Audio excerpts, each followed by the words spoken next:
Good morning, Veronica. How are you? Good morning. I'm doing good. So we are at a beautiful resort. We are at the Terranea Resort today. We just finished our annual conference. It was amazing. Yes, it And was. I am excited here because we just finished our ambassador program breakfast. And now I'm sitting here across from you and having this podcast. I'm super excited to have you as a guest. I'm nervous, but kind of excited to be here. This is my first podcast. Nice, exciting. So before we get started, Veronica, can you introduce yourself and tell us what you do? I am Veronica Luna. I work for Rancho Guadalupe. I'm the Director of Administrative Operations is my title, but I kind of do a little bit of everything wherever they need help. So HR, benefits, accounting, if they need me out in the fields, whatever I can help with. So isn't that really, I've seen that across the board in ag, right? It is very common in our industry to have somebody like you, right? I didn't know it was so common. And so I started talking to more people in HR. I kind of grew up doing a little bit of everything. So to me, it was normal. Wherever I needed, I help out if I can. But I guess overall, even for the past 15 years, I've noticed that people in HR just have multiple hats. They do. And when you define HR in agricultural industry, it's very different than when you define what that role is outside of ag. I've noticed it's like you do become part in everything. It's like a... Yes. So I've done HR in other industries. I worked retail for a little bit. Oh, I didn't know that. So it's like the operations manager, HR, and that is very different. I feel like that was more corporate HR, but I also did it, 20 years ago. So HR was very different 20 years ago than it is today. That is so true. That is so true. So what's your story? Tell us who you are. So I was born and raised in Central Coast in Santa Maria. My parents both worked out in the field for a bit. My dad used to be a musician, but he also worked out, I believe, in the lettuce for a little bit. But my mom, as far as I know, since she was 9, she used to pick strawberries. Oh. So I kind of grew up with that. So my mom, back then they could take their kids to work if they didn't have a babysitter or we weren't in school. So I used to go out there and help her. And we used to have pints boxes, and I used to put the baskets in the pints and get them ready for, everyone to take their boxes. And then I used to go out into the little forest and just hang out and then come back.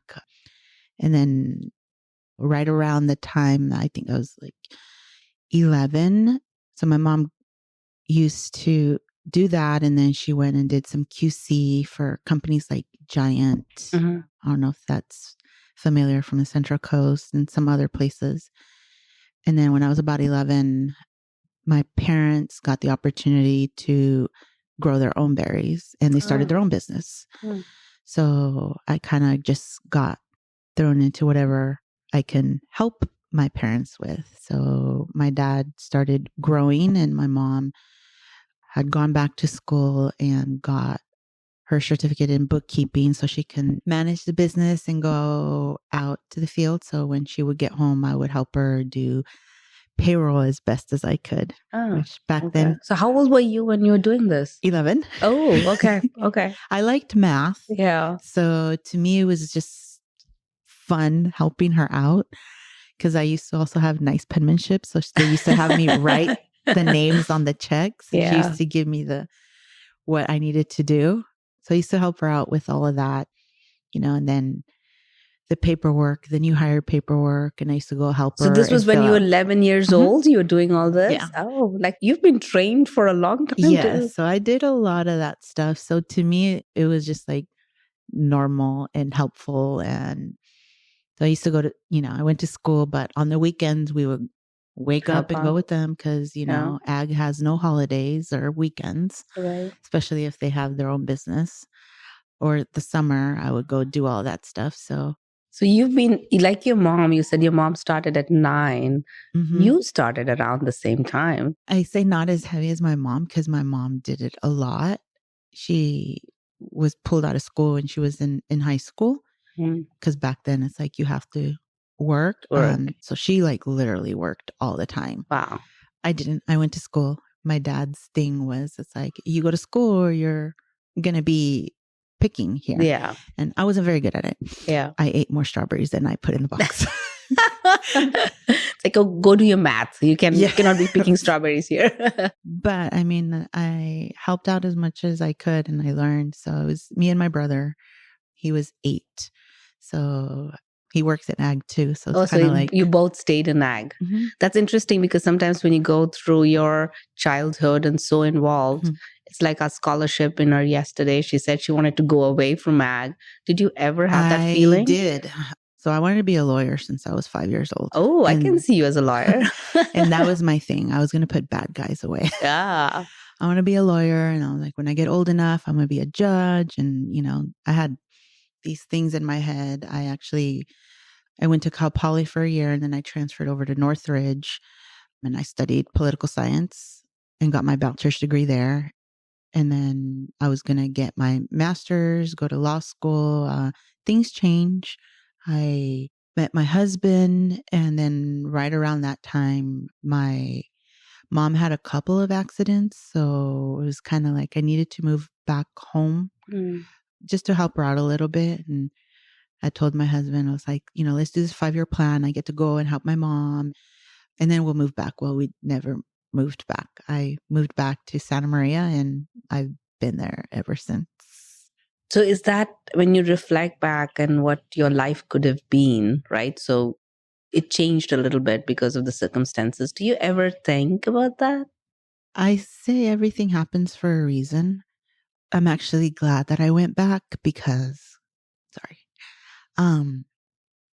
I got to spend the time with my mom. My mom passed away 4 years ago.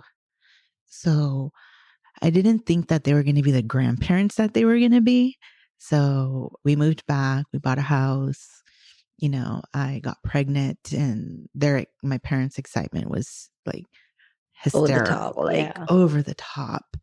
So it was very different than what my grandparents were great, but I always wanted those grandparents who were like over the top and did all, but they had a lot of grandkids, So your kids got to experience that? My kids did. Yeah. Yes. I have 3 girls and my oldest was the one who experienced it the most. She's 16 now. So it was very fun. My mom, when they retired, she said she was going to dedicate herself to her grandkids and she did. Nice. What an inspiration for your 3 girls then, for your mom. Everything that I've learned has been from trying to make my mom proud. So that was very fun to see. Like, to me, it's like what I thought I wanted isn't. I know I said I wanted to be a lawyer and I minored in business and did all that stuff. But when I came back, it's like I didn't know that I was going to go back into ag. I was just going to help them out. But then when they retired, I got another ag job. And by that time, I had my second baby. And that's before she was a year old. I applied at a temp agency and they're like, oh, we have this job. Some companies looking for someone that I think would fit you. And it was Rancho Guadalupe. Ah, okay. So I've been there ever since. And it's been a journey. I say I've never done the same thing 2 years in a row. It's always, something different. And I've gotten the opportunity to do that. And I think the reason I've worked there this long or I haven't left is because their values align with my values. Even at the beginning when I used to question things, I I was like, should I not say all these things? Like, no, you bring them up. And I was like, oh, okay. It was very, you have supervisors who are there like so long. They're used to doing things a certain way and they're not used to being questioned. And I was like, yeah, I'm not going to do that. Yeah. So that's how I landed, Awesome. where I'm at right now. Yeah. But I've pretty much done ag all my life in one way or another. It's like I say, the only thing that I probably haven't done is drive a tractor. Yeah. Maybe soon. Maybe. But I used to load strawberries, be the loader back then, pick, weed, whatever my dad put me to do, I did. And then at home, whatever my mom put me to do, I do. So I didn't say no a lot. Yeah. So we should go back to that. But so is your mom kind of your inspiration and your leader? My mom is my hero. Yes, my inspiration. I didn't have enough time with her, is what I say. How old was she when she passed? 64. Oh, she was young. She was very young. Yeah. But it's funny because my mom always said she was going to die young.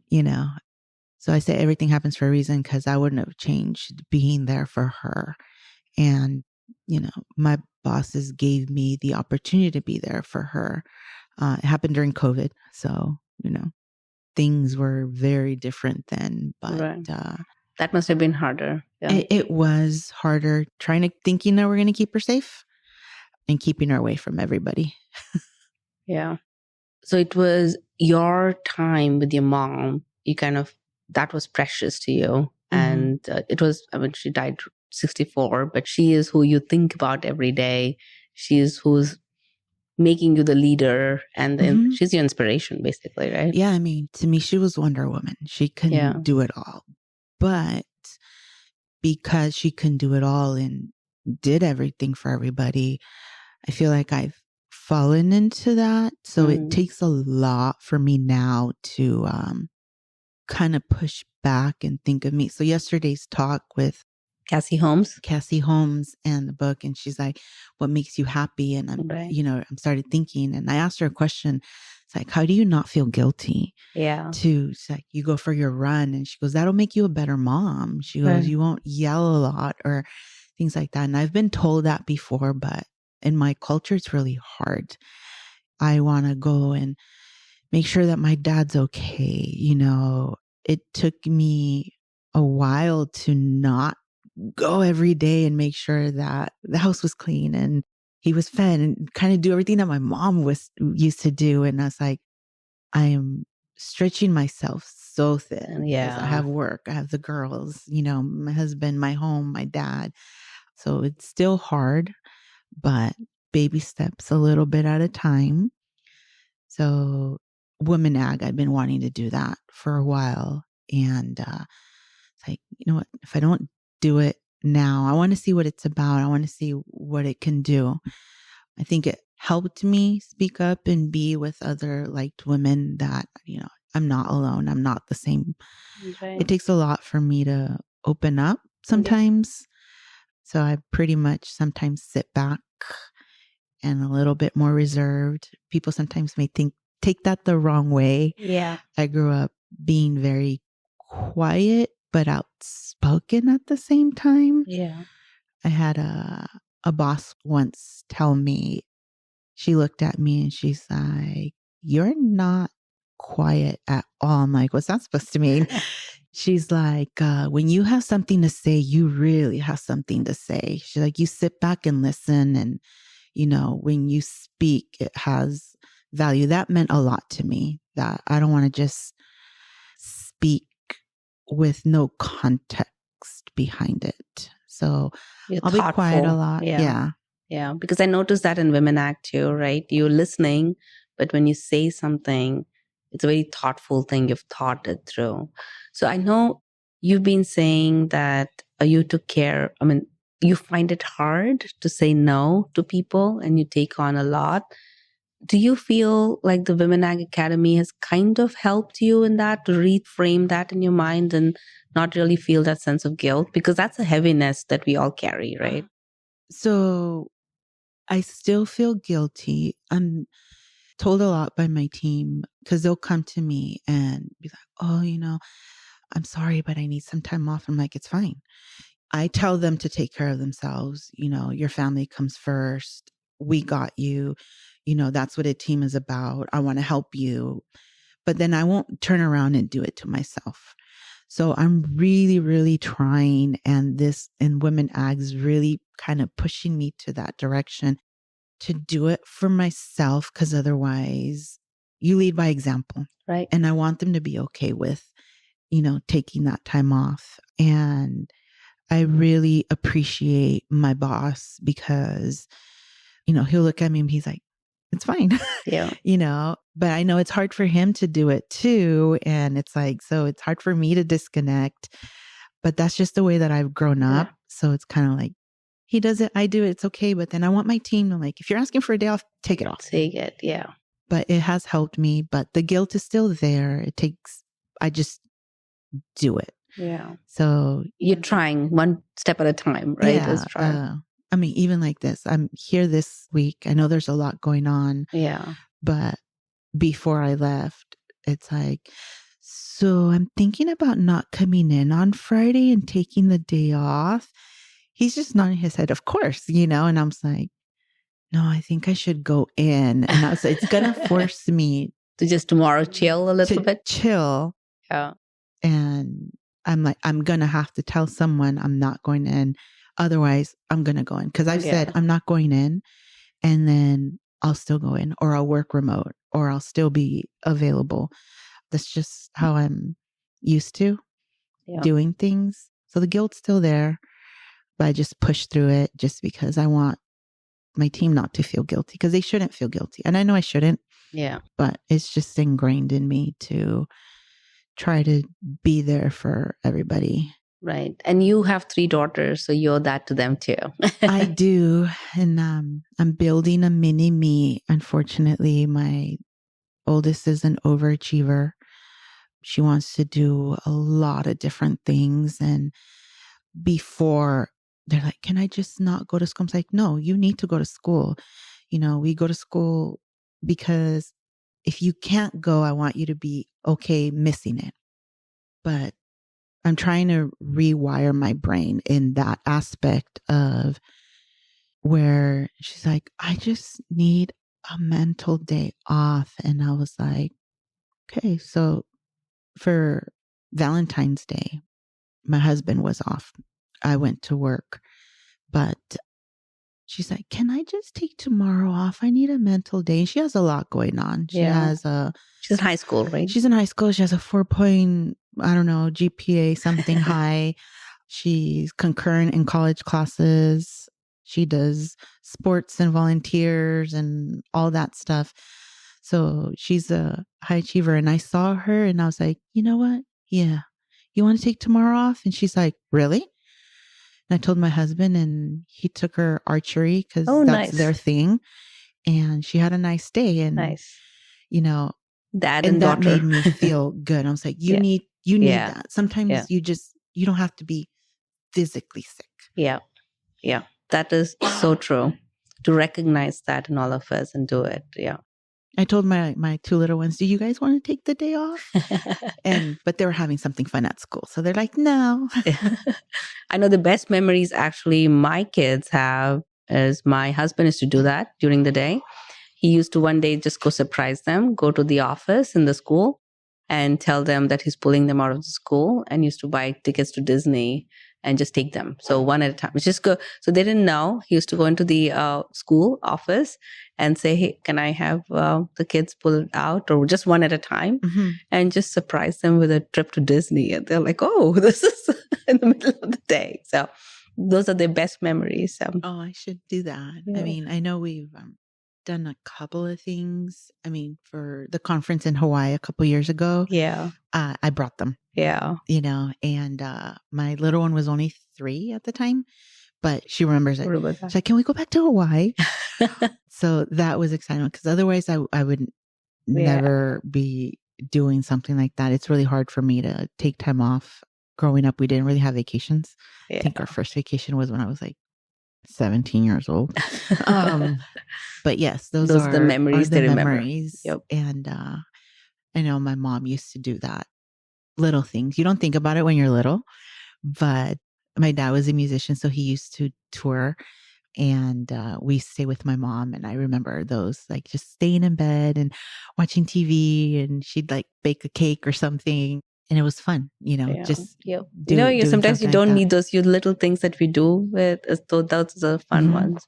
So going back to Rancho Guadalupe, and you talked about that, right?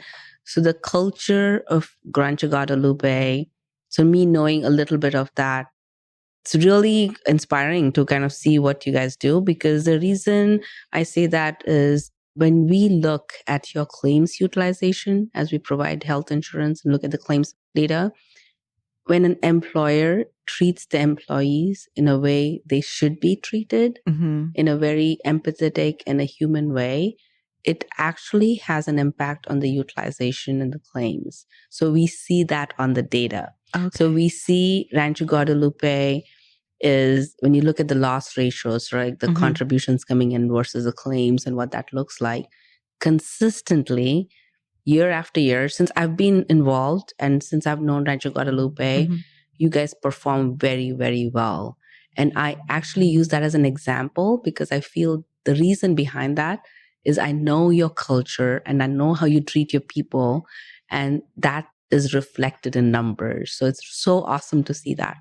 So when I started doing the benefits, it took me like a while to try and figure, things out. The employees tell you a lot of information sometimes, or like, no, you don't have to tell me all of that, but you just sit there and listen. But my main focus has always been to try and let them know what they have to utilize. I mean, a lot of them, in the industry, they don't take it. So we really try to emphasize, it's for your benefit, for you to be able to use it in however you can. And I really love the fact that it's cost effective, that Rancho Guadalupe has made it affordable for the employees. Because sometimes when other places find out how much our employees actually pay for their insurance, they're like, what? And I was like, they don't realize, like I've had, sometimes a manager will come in and say, oh, I'm doing a survey for like an audit or something. What's the price for that Rancho pays for us? And I'll give them the number. It's like, and we only pay this much. And I was like, yes. And people don't take that into consideration. And I'm like, and you get all this attached to it. I was like, so we really try to emphasize and, give them as much information as we can. Being part of the ambassador program has also allowed me to be able to sometimes advocate for them. Like sometimes I don't hear about things until like it happens maybe to an office person or an admin person. But like if it's happening to us, then it's happening to them. They're just not speaking up. Right. So that's, one thing that I've really enjoyed. And, I love about United Ag that you guys are always open to listen and be innovative with everything. One thing that I remember was before COVID hit, the whole spring health thing.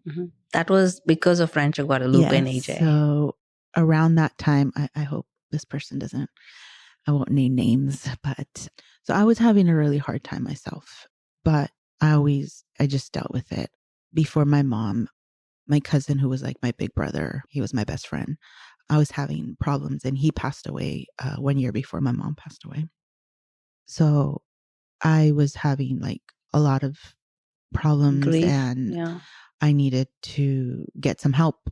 But, you reach out and it's like, oh, it's like months to get in or anything like that. But I just left it alone. But even like 2 weeks prior to him passing away, I had a coworker whose mom passed away. And I saw her going through so much and I was trying to help her. And I remember, I don't know how the conversation started. And I was talking to AJ about, the insurance and how it's really hard to be able to get a provider to be able to help somebody. And the fact is that once we reach out to somebody, it's because we need them now, not because we're looking to get, help 6 months from now or 3 months from now. So I remember, I think he called you. I don't know who he called. Yep. And he came back and he said, can you write something of the experience and all this stuff? I don't remember what I wrote, but I wrote like my heart out. And then really shortly after, there's this pilot program that we can do. And I was like, yes, there's people here who need help. So it was me trying to get help for a couple other people in the office. But I was like, if they need help, I know other people need help. And that across the board, right? Yeah. Around that time, I remember one of our employees had called and wanted to speak to me in HR. And she was having some problems with her daughter and she wanted some time off. And so it's like everyone. So I was very excited. And I was like, oh, wow. I was like, this is kind of cool that, United Ag can actually do this. And, it was great because then COVID hit and it's like, roll it out. Right. So AJ Sisney, who is on our board and your general manager and your boss, I think he's over the years taking feedback from all of you. He reached out to me. There was another thing with our HSA plans and sign not being included. And why was that not included? There's so many of those changes that we have made. So Veronica, it was not just you. You became a voice for everybody in the ag industry that we serve. Because what happened when that feedback came to me, we were working with Spring Health at that time, but I realized the need for that. And what a perfect timing, because that right before COVID hit, we went Spring Health, no copay, no deductible, just use it, that, right? Because that was so needed. But that talks to the partnership that we have. And when you were talking about working at Rancho Guadalupe, when the values are aligned, that's how I feel about Rancho Guadalupe and about you and about everybody else. When your values are aligned, I think you are not my customer, but you're a friend. You're a family member to me. So when you go through stuff and you are dealing with things, we are going to help you as a family member because you've become part of our family, right? So that's kind of the difference I feel, or that's how we feel about everything. Yeah.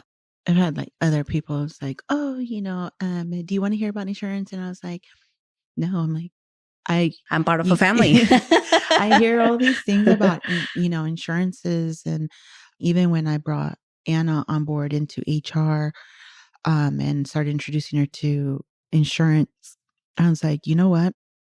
I want you to be able to speak up. I'm like, because the thing is that sometimes we don't want to take advantage of things, but the fact that AJ listens and you listen, it helps so many people. I'm like, if one person needs it, we're not the only one who needs it. That's right. So I really like that and enjoyed that. And I know I haven't been as active in the insurance thing as before, just, the past couple years having to do a little bit more, but I really, really enjoy being able to help people.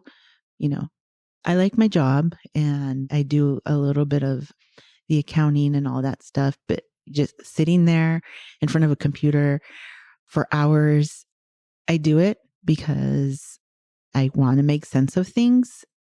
But at the end of the day, what I realized, I've been told by my team, it's like, your passion is really being able to help someone. Yeah, so we came in here in the morning and I had said something. I said, I'm not going to sit here because I'm like, Curdy knows I'm an introvert and she's going to start asking me questions.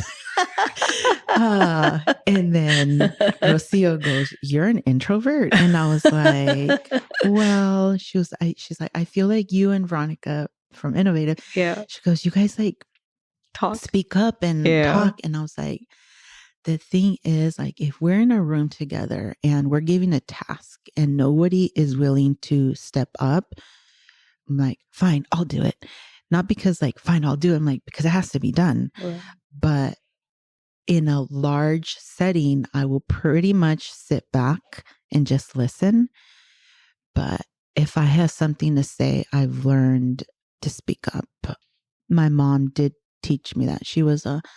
My mom was 4'11", about 120 pounds. So she was a tiny woman with a huge voice. You know, you talked earlier about Cesar Chavez. She marched with him. She was, you know, you would think that she was like over 6 feet tall. Big person. She was a big person, a big personality.